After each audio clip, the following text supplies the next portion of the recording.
আপনারা যারা TikTok use করেন এবং টিকটক থেকে প্রতিদিন নিয়ত ভিডিও তৈরি করে থাকেন, আপনাদের জন্য আজকে একটি সুখবর রয়েছে। টিকটক নতুন নিয়েছে মনিটাইজেশন অ্যাপ্রুভেল একটি অপশন।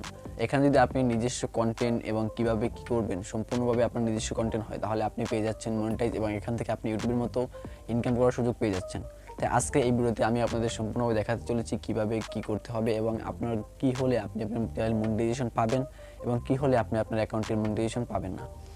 ফার্স্ট যে অপশনটি রয়েছে সেটা হচ্ছে জেনুইন কন্টেন্ট। আপনার নিজের কন্টেন্ট হতে সম্পূর্ণ আপনার নিজের ভিডিও হতে হবে, কারো ভিডিও কোনো থেকে কপি করা যাবে না এবং এই কোনো ভিডিও কপি করার কোনো অবকাশ রাখা যাবে না।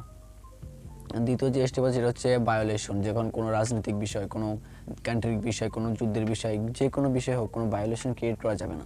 যদি আপনার অ্যাকাউন্টে যে কোনো ধরনের কোনো রকমের কোনো ভায়োলেশন থাকে, তাহলে আপনার টিকটক অ্যাকাউন্ট কখনো মনিটাইজেশন হবে না। আর থার্ড যে স্টেপটা রয়েছে সেটা হচ্ছে আপনার কন্টিনিউয়াসলি কাজ করতে হবে এবং আপনার ভিউয়ার্স, আপনার লাইক, আপনার ফলোয়ারের উপর বেস করে তারা আপনার চ্যানেলটা মনিটাইজ দেবে কিনা, আপনার আইডিটা মনিটাইজ হবে কিনা সেটার উপর তারা ডিপেন্ড করবে। যদি আপনার অনেক ফলোয়ার রয়েছে কিন্তু আপনার ভিউয়ার্স না, তাহলে আপনার আইডি মনিটাইজ হবে না। এবং থার্ড হচ্ছে তারপর যেটা হচ্ছে সেটা হচ্ছে আপনার যে আইডি রয়েছে সেটা যে কোনো রকমের স্প্যাম কমেন্ট থাকা যাবে না এবং একজনের ঢুকে হাজার হাজার লাইক দিয়ে এটাও থাকতে পারবে না। এবং সম্পূর্ণ বিষয় যদি সম্পূর্ণ ক্রিয়েটিভিটি সম্পূর্ণ আপনি কমপ্লিট করতে পারেন এবং তারপর হচ্ছে আপনি আপনার টিকটক আইডি মনিটাইজ করতে পারবেন এবং সেখান থেকে আপনি ইউটিউবের মতো একটি আর্নিং প্ল্যাটফর্ম হিসেবে এটাকে ব্যবহার করতে পারবেন। আশা করি আপনার সম্পূর্ণ বিষয়টি বুঝতে পারছেন। যদি ভিডিওটি ভালো লাগে ভিডিওটি শেয়ার করে দিন এবং এরকম ইনফরমেটিভ ভিডিও আরও পেতে আমার চ্যানেল সাবস্ক্রাইব করে রাখুন। দেখা হবে অন্য কোনো ভিডিওতে। আল্লাহ হাফেজ, ভালো থাকবেন।